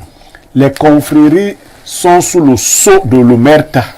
La loi du silence. Oui. Dans les confréries, on fait les choses, on tue même les gens, mais personne ne parle. Le jour où vous violez une des règles de la confrérie, soit on vous tue pour vous punir, soit des combats entre membres de la confrérie s'engagent et il y en a qui ont abouti aux ruptures des grandes confréries. La SNH, donc, vous saviez quand on grandissait, depuis l'époque d'Aïdjo, on disait que l'argent de la SNH, on n'en parle pas. Bien sûr, ça a sous c'est ça. On disait qu'on n'en parle pas. Mais on dit que même en parler. Même on dit que personne. Donc, aujourd'hui que l'affaire de la SNH peut se parler, on peut vous évoquer quelques milliards. Je vous dis même, c'est l'arbre qui cache la forêt. Parce que la SNH, 7 milliards, c'est l'argent des... Ce sont les pipis de chats. Les pipis de chats. Ah bon? Non. Vous voulez faire comprendre qu'il y a certainement pire. Oui. 7 milliards, c'est pas l'argent de la SNH. On a même peur que si on donne les chiffres, que les gens vont faire de leurs besoins sur eux-mêmes. 7 milliards, pour ne pas traumatiser les Camerounais. C'est pour une personne. C'est pour 26,6 milliards pour Savannah. Ça, c'est aussi bien. Sauf que, tant que le grand patron de la confrérie maîtrise le système, le débat sur la SNH peut se maîtriser au niveau du Cameroun. Mais, comme Elimbi Loubé le disait, le débat est sorti du Cameroun. Là-bas, vous ne dites pas aux gens ce qu'ils doivent dire. Glencore a plaidé coupable, pour des raisons techniques d'ailleurs. Glencore, c'est que pour qu'il ne disparaisse pas, il faudrait qu'il se comporte d'une certaine manière. Mais Glencore cache d'autres Glencore. Ça, ce n'est que Glencore 1. Vous pourrez trouver des choses si on veut fouiller dans la SNH. Alors, je pense que il va falloir que le système, pour qu'il n'implose pas à partir de la SNH, revoie ses tactiques. L'amitié entre l'ADG Moudiki Adolphe et le président Paul Biya est de très longue durée. Ils ont certainement des choses qu'ils connaissent les uns les autres. Moudiki n'est plus à l'âge auquel on met des gens en prison, vous savez aussi. Donc Moudiki a un âge où, Elimbi Lobe disait ici que le RDPC peut parler à Paul Biya. Moudiki fait partie du type de baron qui peuvent dire des choses. Donc, est-ce que tu es en train d'insinuer que s'il a porté plainte à Londres, là où on ne peut pas corrompre éventuellement, c'est avec l'accord de son ami, le président. Non, le président avait effectivement... Non, je n'insinue pas. Le président avait effectivement demandé à Moudiki de poursuivre cette affaire. Bon, maintenant, est-ce que les groupes vont se neutraliser? Est-ce que le président va faire un rétro-pédalage? Deuxième question. Oui. Je veux comprendre Est-ce que ça veut dire que ce que j'ai dit la dernière fois a donc un sens en disant que le petit, le jeune, il ne connaît pas le code de son système, qu'il doit avoir respect absolu à l'endroit des barons? Non, tu avais tort malheureusement parce que celui que tu voulais parler de quel jeune? Celui que tu as... Mais il y a un jeune Non. Il y a un jeune qui se bat contre un baron. Et qui voulait enlever le baron. C'est là que j'avais tort. Parce que le SGTR n'aurait jamais plus d'initiative personnelle décidé de s'attaquer à vous. Pas possible. Il n'a d'ailleurs aucun intérêt à le faire. Donc si je te comprends bien, le président utilise, il est d'accord avec les autres et les autres. Vous poursuivez ici, quand vous enlevez là-bas, donc le président est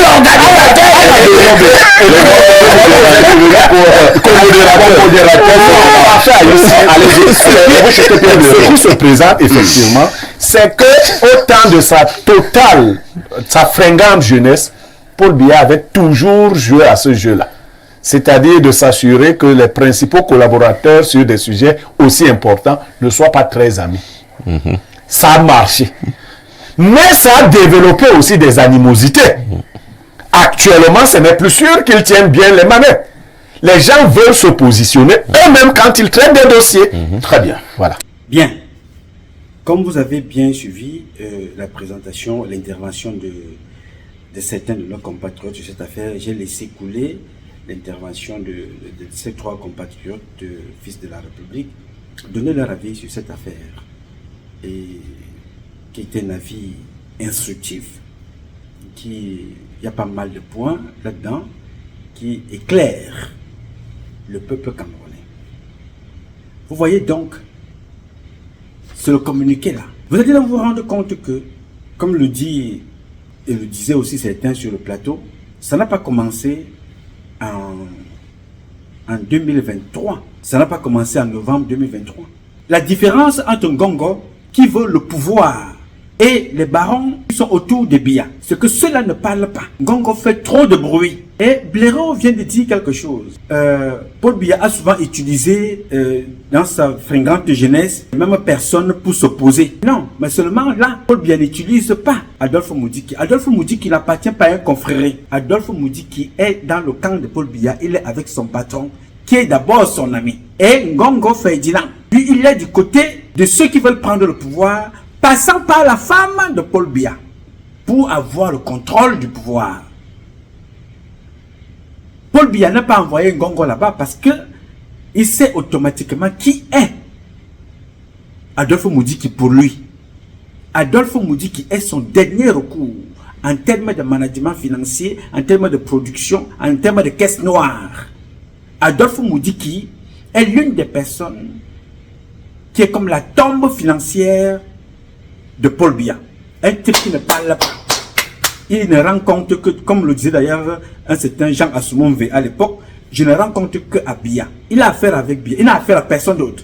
Il n'a pas affaire à Ngongo Ferdinand. Alors si certaines affaires ne sont pas sorties depuis très longtemps, c'est parce que Paul Biya n'avait jamais voulu que ces affaires-là sortent. C'est aussi une façon de Paul Biya, peut-être, ça c'est mon analyse, de chercher à se débarrasser de cette personne que lui impose sa femme. C'est-à-dire que voilà ce monsieur-là qui est allé nous suivre là-bas à Londres, donc c'est lui qui est à la base de cette corruption. Il faut se débarrasser de lui. Alors, porte plainte de l'autre côté de Londres et je vais gérer la suite ici au Cameroun. Il a déjà été condamné là-bas à Londres ou dénoncé parce que son nom il sort. Maintenant, la suite, je verrai ça ici. Et là, Paul Biya dit donc à son ami, porte, suis cette affaire. Vous comprenez? Alors, plusieurs personnes, enfin, tout du moins une personne a entendu une personne dire que c'est Paul Biya qui a envoyé peut-être Ferdinand Ngongo vers Adolphe Moudiki. Je dirais non, monsieur. En fait, ça c'est mon avis, tout en respectant l'avis des autres. Non. Vous savez qui envoie Ferdinand Ngongo aller faire ce qu'il allait faire chez Adolphe Moudiki? Regardez cette vidéo, je vais vous présenter là. Écoutez et regardez. Ceux qui aiment polémiquer continueront de polémiquer. Ils continueront de se perdre dans leurs fantasmes en parlant de choses qui n'existent que dans leur imagination. Ces affaires ont fait couler beaucoup d'encre et de salive. Covid-Gate, Can-Gate. L'occasion de récompense de ce 6 octobre donne l'occasion au ministre d'État, secrétaire général de la présidence de la République, de faire le point des procédures judiciaires engagées. S'agissant de la lutte contre le Covid-19,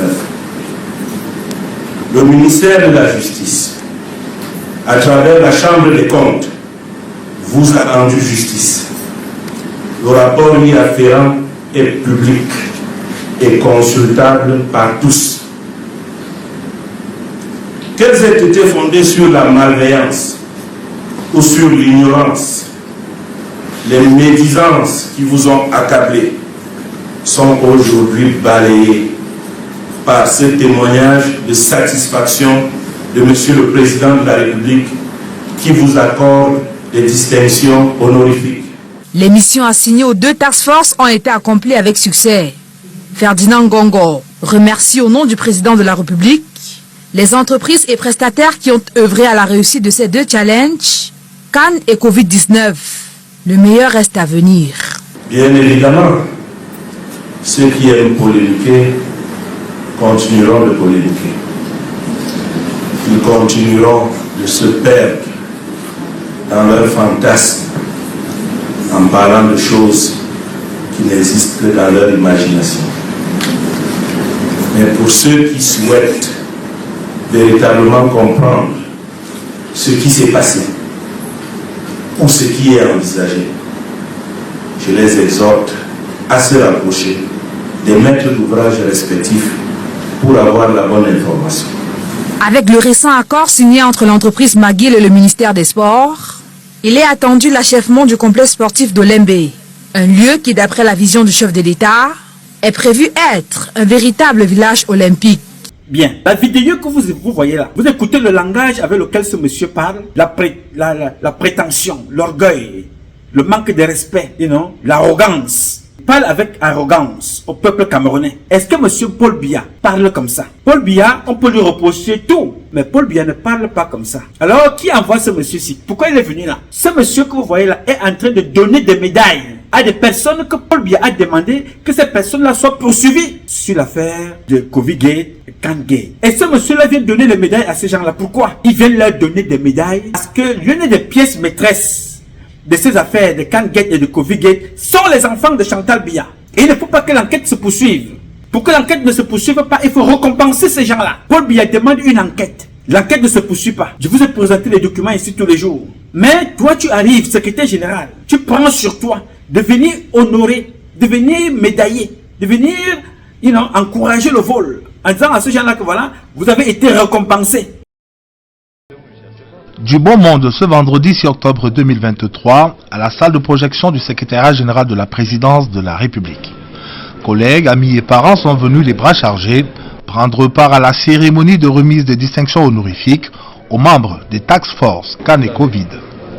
Autour de Ferdinand Ngongo, le ministre d'État, secrétaire général de la présidence de la République, qui préside la cérémonie au nom du chef de l'État, grand maître des ordres nationaux, les ministres chargés de mission à la présidence de la République, Amadou Moustapha, Philippe Mbargamboa et Paul Gogomo-Mingo, le secrétaire général adjoint de la présidence de la République, Paul Elunche, et le grand chancelier des ordres nationaux, Philémon Yan. S'agissant des récipiendaires, ils sont 44 en nombre, dont 40 pour l'ordre national de la valeur et 4 pour l'ordre national du mérite camerounais. 44 compatriotes sollicités dans une situation d'urgence absolue pour d'une part relever le défi d'organiser à brève échéance 2 événements sportifs successifs, en l'occurrence la CAN féminine de 2016 et la CAN Total Énergie Cameroun 2021, et d'autre part de maîtriser les multiples ravages d'un virus, le Covid-19, jusque-là inconnu et qui portait gravement atteinte à la vie humaine et aux activités économiques et sociales dans notre pays. C'est donc en reconnaissance de leurs efforts et de leur abnégation, efforts et abnégations qui ont valu d'ailleurs à notre pays diverses appréciations et distinctions à l'international, qu'ils reçoivent ce 6 octobre 2023 la reconnaissance suprême. Il s'est rapidement avéré que les méthodes traditionnelles et les procédures administratives classiques ne seraient pas suffisantes ou adaptées pour relever les défis innombrables auxquels notre pays était confronté. Monsieur le Président de la République a donc décidé de se jeter lui-même dans la bataille en chargeant son humble serviteur de constituer ces groupes de travail spéciaux. Je voudrais très humblement et très respectueusement lui exprimer ma très profonde gratitude pour cette marque d'estime et de confiance. Cette task force ainsi qu'on les a appelés, qui rassemblaient des membres de différentes administrations, travaillant avec célérité, de manière collégiale et transparente, ont œuvré sous la très haute autorité du chef de l'État, avec le succès que l'on connaît. Ces résultats, dira Ferdinand Gongon, ont été obtenus au prix d'énormes sacrifices, mais surtout nonobstant un véritable déferlement de rumeurs et de calomnies. Vous vous êtes acquittés des missions qui vous ont été confiées avec courage, détermination et abnégation. Vous avez permis à votre pays de faire de substantielles économies financières. Vous n'avez reçu ni per diem, ni prime, ni gratification d'aucune sorte. Mais aujourd'hui, vous avez votre plus belle récompense, la reconnaissance du Père de la Nation. Vous êtes resté stoïque et concentré, malgré les critiques et les calomnies qui se sont abattues sur vous et qui ont perduré, longtemps même après que les lampions se soient éteints. Vous avez servi votre pays avec honneur. Vous avez fait honneur à votre pays. C'est donc naturellement avec la satisfaction du devoir bien accompli que les uns et les autres vont accepter de se voir épingler leurs différentes distinctions, des distinctions qui vont de grand officier de l'Ordre national de la valeur à commandeur, en passant par officier, chevalier de l'Ordre national de la valeur et chevalier du mérite camerounais.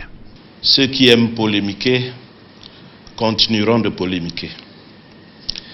Ils continueront de se perdre dans leurs fantasmes en parlant de choses qui n'existent que dans leur imagination.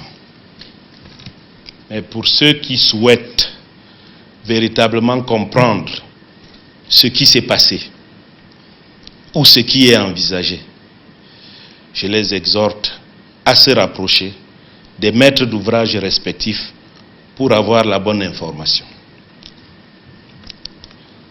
Quant à vous, mesdames et messieurs les récipiendaires, vous pouvez légitimement être fiers de ce que vous avez accompli.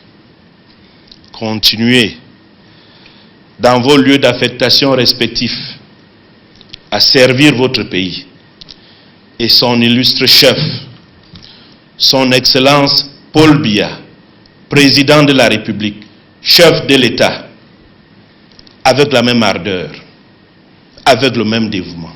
Lorsqu'on imagine et qu'on connaît ce qu'on a dû endurer pendant tout le parcours, être aujourd'hui récipiendaire, c'est pour moi l'expression d'une reconnaissance suprême.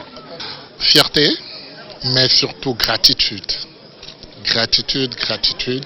Comme à l'accoutumée, ce sont des séances de photos de famille regroupant l'ensemble des personnalités ayant pris part à ces mémorables odyssées qui vont constituer l'acte ultime de cette cérémonie fort colorée. Pourquoi il fait ça? Pourquoi on va récompenser ces voleurs alors que les mêmes ont pris à Tangana, Kuna, ils ont jeté en prison? Alors que les mêmes ont pris certaines personnes, ils ont jeté en prison pour récompenser les voleurs dehors. Tout simplement parce que les enfants de Chantal Biya, de son premier mariage, des jumeaux, sont impliqués avec leur société de logistique dans ces affaires. Alors la meilleure façon de les couvrir et de faire annuler l'enquête et de dire que non, le président de la République, lui qui a ordonné l'enquête, a reconnu officiellement que il n'y avait pas, tout s'est très bien passé, il n'y avait pas de mort, il n'y avait pas de détournement, il n'y avait rien. C'est pour cela que je leur donne des médailles. Ce qui est d'ailleurs faux. Tout s'est très mal passé et le président est au courant et il demande donc une enquête. Alors sa femme, qui est ou l'amant, ou le copain, ou le protégé, ou la protégée de Gongo, je ne sais pas quelle est leur relation, parce qu'ils ne sont pas parentés, décide donc de son propre chef, non, alors il faut aller récompenser les gens là, parce que je ne veux pas que mes enfants soient exposés à cette affaire. Voilà donc pourquoi vous voyez ce monsieur, de façon arrogante et prétentieuse, venir parler comme il parlait là aux Camerounais. On peut toujours dire ce que nous voulons, pas le raconter à n'importe où. Voilà, lui donne les médailles. C'est bien. Vous comprenez? Vous comprenez donc à partir de cette publication-là, pourquoi est-ce que ce monsieur il va là-bas? L'argent qui a été partagé, les mêmes enfants sont impliqués dans cette affaire par le biais de Ngongo Ferdinand, qui pensait normalement que, à tort ou à raison, en introduisant les enfants de Chantal Biya dans leur business, l'achat des terrains, les biens de l'État, les marchés fictifs, les détournements de la corruption, ainsi de suite, en infiltrant les enfants de Chantal Biya là à l'intérieur, ça protégeait aussi Ferdinand Ngongo, sous couvert des enfants de Chantal Biya, lui-même prélevait aussi, sachant que si les enfants de Chantal Biya sont exposés, lui il est protégé. Vous voyez un peu? Sachant que si les enfants de Chantal Biya sont là-bas devant, lui derrière les enfants de Chantal Biya, il peut faire ses sales coups. Ça le protège aussi. Mais seulement, ces comportements-là exposent la République, expose Paul Biya, expose la SNH, expose les organisations de l'État. Donc on trouve la même personne dans tous les domaines de la société. On trouve les interventions à la police de Ngongo Ferdinand, on trouve les interventions à la justice de Ngongo Ferdinand, on trouve à la gendarmerie de Ngongo Ferdinand, on trouve les nominations à tous les postes de Ngongo Ferdinand. C'est toujours lui qui est devant, c'est toujours lui qui... Il est partout. Ça fait désordre. Ça fait désordre. Alors, pour arrêter un certain nombre de choses, pour qu'il continue dans son esbrouf, puisqu'il contrôle déjà un peu partout, la gendarmerie, c'est son épouse qui est là-bas, Galar Setoga, un spécialiste de sodoméfiant, le papa et le maman. À la police, c'est un autre père qui est là-bas, qui lui, on ne sait même pas de quel côté il est, ou il est du côté de Biya, ou il est du côté de Nanga, on ne sait pas, Mbargangile, il fait aussi son one-man show là-bas, mais Paul Biya connaît aussi son rôle, ça veut dire que c'est un type qui ne sert plus à rien. Du côté des directeurs généraux, Ngongo Ferdinand a placé un peu partout. Donc, ce qui fait que le seul qui est capable de tenir tête, l'un de ceux qui sont capables de tenir tête, il y a Adolphe Moudiki, il y a Laurent Esso. Laurent Esso a dit résister aux hautes instructions. De l'autre côté, Adolphe Moudiki dit ici, moi je m'en vais porter plainte. Et de là-bas, on verra la suite à donner à cette affaire. Donc, vous comprenez que il y a beaucoup d'argent à la SNH qui sont détournés. Mais la mission d'Adolphe Moudiki, c'est toujours de rendre compte à M. Biya que voici tel dossier, voici tel dossier, voici tel dossier. Vraiment, après ça maintenant, tu décides de ce que tu veux faire. Et Paul Biya aime ça. Quelqu'un qui n'est pas dans les réseaux sociaux, dans les médias, dans la presse, raconter sa vie. Non. Et Moudiki fait bien le rôle que Paul Biya aime. Quelqu'un de réservé qui ne parle pas. Souvenez-vous, il y a une autre affaire, certainement vous avez oublié. Quelqu'un a dit, là, a dû le dire tout à l'heure, parmi les intervenants, que 7 milliards ou 26 milliards, c'est beaucoup d'argent. En même temps, aux yeux de ces gens-là, c'est rien du tout. Est-ce que vous savez qu'il y a un certain Salio Balarabe, le fils adoptif de Simon Panel, le patron de Tradex. Alors, Salio Balarabe a volé 6 milliards. 6 milliards. Détourné 6 milliards de francs CFA. Est-ce que vous savez que cette affaire-là, je fais partie de ceux qui ont dénoncé ça ici. Mais des jeunes ont été jetés en prison. Alors que la tête pensante, celui qui a organisé le vol, est le fils du patron de Tradex, Simon Panel. Et pour fuir le Cameroun, c'est Hollande, l'homme qui marche derrière Chantal Biya. L'homme qui est toujours le vieux là, qui ne peut plus, il ne sait plus à rien. C'est-à-dire qu'il n'est pas différent de l'âge de M. Biya, mais il est toujours derrière Chantal Biya. On l'appelle Hollande. C'est lui qui a fait fuir le gars qu'on appelle Salio Balarabe, qui est le fils adoptif du patron de Tradex. C'est une compagnie aussi pétrolière, avec des ramifications à la SNH, rattachée à la SNH. Vous comprenez donc? Alors si vous regardez, vous cherchez à savoir qui sont derrière Tradex, vous allez aussi comprendre pourquoi il était important pour Ngongo de quitter son bureau pour aller assassiner avec le poison Adolphe Moudiki. Donc, il y a plusieurs personnes qui sont autour de M. Biya qui sont des voleurs et des tueurs. Ils tuent les vies, professionnellement parlant. Ils tuent des vies, physiquement parlant. Ils tuent des carrières. Ils tuent socialement. Voilà l'une des affaires. Nous avons dénoncé ici. Vous n'entendez pas parler. Pourquoi vous n'entendez pas parler? Vous auriez entendu ça si c'était le neveu d'Adolphe Moudiki. En ce moment-là, mon ami, ce n'est pas la gendarmerie c'est le GIGN qui devait aller le chercher. C'est le bille d'un Ngongo. Si c'était, je ne sais pas, un boulot quelque part avec qui Ngongo ne s'entend pas, il serait très longtemps ou arrêté, jeté dans une... S'il ne peut pas le mettre en prison, il allait le garder quelque part dans une cellule, même violer toutes les lois. Il fait 6 ans dans une cellule. Garde à vue 6 ans. Garde à vue 3 ans. D'ailleurs, il y en a d'autres qui sont en garde à vue depuis 2 mois aujourd'hui. Ils n'ont tué personne. Je parle là de jeunes parfaits Mbapou et les autres qui sont en garde à vue depuis. Parce qu'un général a décidé que vous les mettez là-bas. Ils sont impliqués dans je ne sais pas trop quoi, mais ils sont là-bas. On attend que le jour où le roi, ceux qui sont autour de M. Biya, vont s'organiser, vont s'arranger, vont dire voilà cette affaire-là, bon, il faut libérer, il faut les élargir, et vont s'arrêter. Mais pour le moment, les gars sont gardés là-bas. C'est vous dire le boxon qui est autour de M. Biya. Alors nous autres, quand nous parlons ici, c'est que voilà, non, nous on n'aime pas le Cameroun. Ils sont contents quand nous parlons de Biya. Nous parlons de son échec. Nous parlons de tout ce qui se passe. Mais quand nous nous attaquons à eux, comme nous sommes en train de le faire là, pour démonter ce qu'ils ont organisé, l'assassinat manqué de Adolphe Moudiki par Ngongo Ferdinand, ils n'aiment pas ça. Ils partent payer des journalistes, ils racontent tout n'importe quoi, ils savent qu'avec moi, ça ne marche pas les gars. Comme disaient les boules ou les zéros, vous comprenez ça? Martin Bellinger Boutou a essayé, il sait ce qui lui est arrivé. Maintenant, il vend les tissus pain wax en Inde. Il était exactement comme Ngongo Ferdinand. Il était exactement comme Oswald Baboké. Des bandits et des voleurs. Donc Paul Biya est entouré par un cerceau de bandits. Souvenez-vous, quand je parle de Oswald Baboké avant de continuer pour clôturer cette publication, vous vous rappelez ici que je vous avais dénoncé une affaire que Oswald Baboké a envoyé des Camerounais aller voler des voitures au Togo avec des armes de guerre. Des armes réelles, pas des figues, pas des fausses. Aller tuer des Togolais, voler leurs voitures pour que lui les achète au Cameroun. Et certains Camerounais ont été tués au Togo. Pour faire rentrer des corps de ces voleurs, c'est Oswald Baboké qui donna le laissez-passer présidentiel. Qui est Oswald Baboké? Oswald Baboké est le directeur de cabinet adjoint de Paul Biya. Toujours les mêmes. Toujours les mêmes. Les mêmes Nanga. Oswald Baboké, Nanga. Ferdinand Ngongo, Nanga. Les enfants de Chantal Biya, Nanga ou Libanais, whatever. Toujours les mêmes qui tournent autour.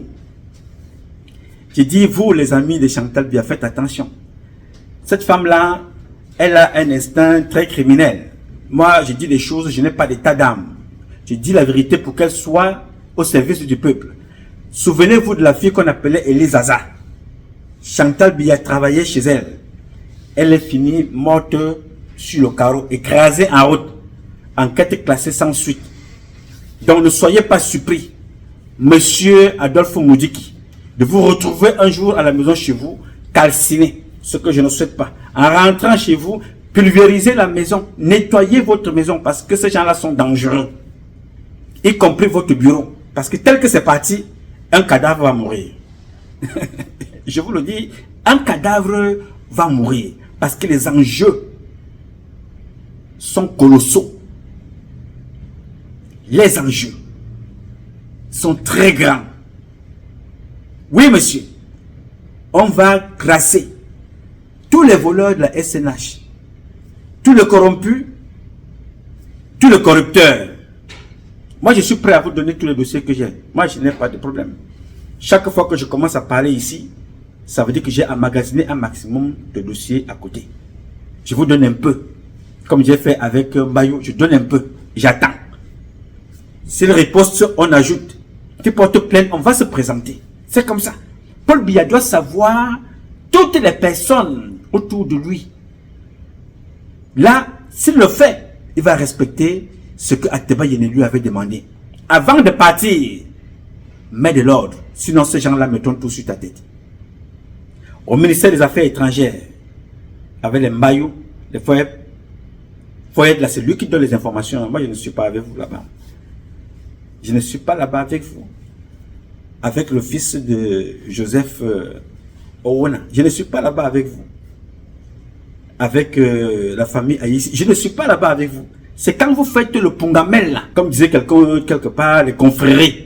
Quand vous êtes dans les confréries, vous ne vous entendez pas. On nous donne des informations. Nous ne sommes pas là-bas. Donc nous attendons la suite. Nous avons voulu échanger avec vous ici. Pour vous dire, les gars, notre pays n'est pas pauvre. Pour conclure, notre pays est un pays très riche. Quand vous entendez donc ce que les gens détournent, vous vous rendez compte qu'on n'a même pas besoin d'aller s'endetter. Nous pouvons réguler nos finances, répondre aux aspirations du peuple camerounais. Mais malheureusement, les gens s'asseyent, ils s'empiffrent, ils volent, ils détournent pour leur intérêt personnel. Toutes les sociétés camerounaises produisent beaucoup d'argent. Malheureusement, Bemenge n'avait pas le même poids que Adolphe Moudjiki. Si Bemenge avait le même poids qu'Adolphe Moudjiki, Bemenge ne serait pas en prison. Bikele serait en prison à la place de moi. Belenga Eboutou serait en prison. Bon, lui il est maintenant en prison là-bas, il travaille le con là où il est. Beaucoup d'autres personnes. Parce que l'ART produit beaucoup d'argent. Où va cet argent?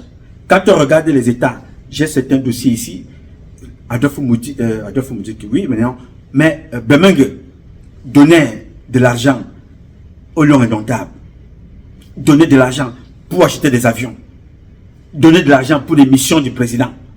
Vous vous posez la question comment? Chaque ministère a son budget. Comment Bemenge peut-il débloquer de l'argent pour acheter des avions de l'armée de l'air qu'on ne voit même pas? Qu'est-ce qui se passe? L'enquête ne suit jamais. Les enquêtes sont classées sans suite. C'est pour cela que les gens ont des doutes que où va arriver cette affaire, peut-être sera aussi classée sans suite. Mais pour nous c'est important. Elle ne sera pas classée sans suite avec nous. Nous allons récupérer, comme on a récupéré les dossiers là, on les récupère, on garde toujours. On garde tous les documents, tout ce que Paul Biya demande, tous les communiqués, tous les décrets, tout ce que Paul Biya demande là, l'interdiction de sortie, nous gardons tout ça. Parce que ça va agir comme ce qui se passe en ce moment en Guinée-Conakry. Dadis Camara a été condamné, je pense, à 25 ans de prison. Avec sa bande, d'autres ont été condamnés à mort. Ça arrivera au Cameroun.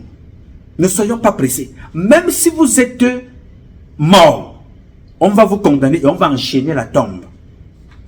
Interdiction aux gens d'aller déposer des fleurs là-bas. Parce que vous êtes condamné. Et ça va servir de leçon aux vivants. Donc pour conclure ici, M. Paul Biya a engagé un bras de fer avec sa femme, dont les enfants sont impliqués dans cette affaire de Glencore. Les enfants sont impliqués dans l'affaire de la canne. Les enfants sont impliqués dans l'affaire du Covid. Les enfants sont impliqués dans beaucoup de marchés. Ils sont là-dedans. L'entourage de Paul Biya, y compris ses gardes du corps, et le garde du corps de sa femme, c'est-à-dire que Roland est impliqué dans des histoires mafieuses. Oswald Baboké est impliqué dans des histoires dangereuses, graves et de corruption. Ferdinand Gongo est impliqué dans les histoires graves de corruption, de manipulation, de mensonges, de détournement de fonds, de corruption. Il est impliqué. Donc, toutes ces personnes-là sont impliquées. Mais la question la plus importante à savoir, alors quand toutes ces personnes-là sont impliquées, comment pense M. Paul Biya, comment pense-t-il qu'il pourra mettre de l'ordre sans faire arrêter ces personnes? Parce que ces personnes-là, c'est les mêmes personnes qui commandent la gendarmerie à qui Paul Biya a donné délégation de signature. Comment Paul Biya pense-t-il qu'il va mener la propriété, arrêter ces gens-là, alors que ce sont ces gens-là qui ont pouvoir sur Galaxy Toga, qui ont pouvoir au tribunal. Toutes les compagnies, toutes les structures, la SNIC ou bien la NACO, la CONAC et toutes ces structures-là, le TCS, sont corrompus par Gongo, Ferdinand et les autres. Comment Paul Biya pense-t-il qu'il pourra mettre de l'ordre s'il ne fait pas arrêter tous ces gens? Alors des gens qui ont l'intelligence, comme les Adolphe Moudjiki, décident donc d'abord de contourner, d'aller là-bas. Ceux-là que vous-même vous avez reconnu que vous avez donné de l'argent, vous-même donnez-leur donc là-bas, à Londres, avant qu'il arrive donc au Cameroun. Et on verra donc maintenant la suite. Alors qu'au Cameroun, déjà, M. Biya pouvait prendre la mesure des choses, décider de frapper ces personnes et les arrêter. Alors, quand Laurent Esso a voulu arrêter Ngongo, après, on dit non, le président a demandé d'attendre. Aujourd'hui, c'est le même président qui demande à Adolphe Moudiki de porter plainte. Et quand la plainte arrivera là-bas, on les condamne. Que fera M. Biya? C'est toutes ces questions-là qui doivent vous interpeller, vous autres, qui doivent vous instruire que vous allez prendre le relais à partir là où Paul Biya va s'arrêter. Et là où Paul Biya va s'arrêter, c'est quand la mort l'appellera. Nous allons donc prendre le relais ou quand il sera débarqué, parce qu'il n'est pas éternel. Tous ces gens-là, ils le savent, ils ne sont pas éternels. Quand il sera donc débarqué, nous gardons tous ces dossiers, même ceux de Londres. L'avocat Maître Akeremona, qui fait d'ailleurs un très bon travail, il a aussi pas mal d'archives. Qu'il garde les copies ailleurs, parce que ces gens-là, ils sont capables d'aller brûler son cabinet. Qu'il ait toujours des copies ailleurs, comme nous le faisons. Il y a des copies, j'ai gardé dans plusieurs endroits, on garde des copies. Parce que ça va servir. Je conclus en vous rappelant, la Guinée-Conakry vous parle. Hier, tous ceux qui ont fait le coup d'État là-bas, qui ont abusé le peuple, qui ont tué le peuple, économiquement parlant, physiquement parlant, socialement parlant, politiquement parlant, ont été tous condamnés à des peines de mort, à des peines de prison, allant de 10 à 25 ans de prison. Ça arrivera au Cameroun. Donc nous ne sommes pas précis. Vous pouvez mettre les gens abusivement en prison, faites comme vous voulez, comme Bikele l'a fait, et comme certains le font, faites. Vous allez répondre le moment venu. Nous ne sommes pas précis. Ce qui est important ici à savoir, c'est que les membres du gouvernement passent. Le Cameroun reste, et le peuple camerounais reste. Les membres là sont en train de mourir tous les jours. Belengue Boutou est mort, Foumanakam est mort, Amadou Ali est mort, les autres sont morts, d'autres ont été tués, d'autres ont été assassinés, d'autres ont été tout ce que vous pouvez imaginer. Mais le Cameroun reste debout. Mais les Camerounais restent debout. D'autres meurent, d'autres sont en prison, mais les Camerounais résistent. Alors, aussi longtemps que le peuple camerounais existera dans ce pays-là, justice se fera. Ne vous inquiétez pas, Dieu seul a le contrôle du pouvoir, Dieu seul sait ce qui s'est passé et Dieu seul sait ce qui se passera. Notre mission ici, c'est de continuer, dénoncer, informer, sensibiliser, proposer, aider. Et maintenant, contribuer à faire tomber ce régime pour que vous, jeunes Camerounais, vous preniez le destin de ce pays et servez la République dans la justesse, dans la vérité, dans l'honnêteté, pour l'intérêt de la masse, du peuple camerounais, sans discrimination, sans différence de région ni de religion. Les biens du peuple camerounais sont les biens de tout le monde, y compris même de ceux qui viennent vivre au Cameroun, que nous appelons des étrangers. Il suffit tout simplement de respecter, comme nous aussi quand nous allons dans certains pays, nous respectons les lois de ce pays-là et les valeurs de ce pays, nous les respectons.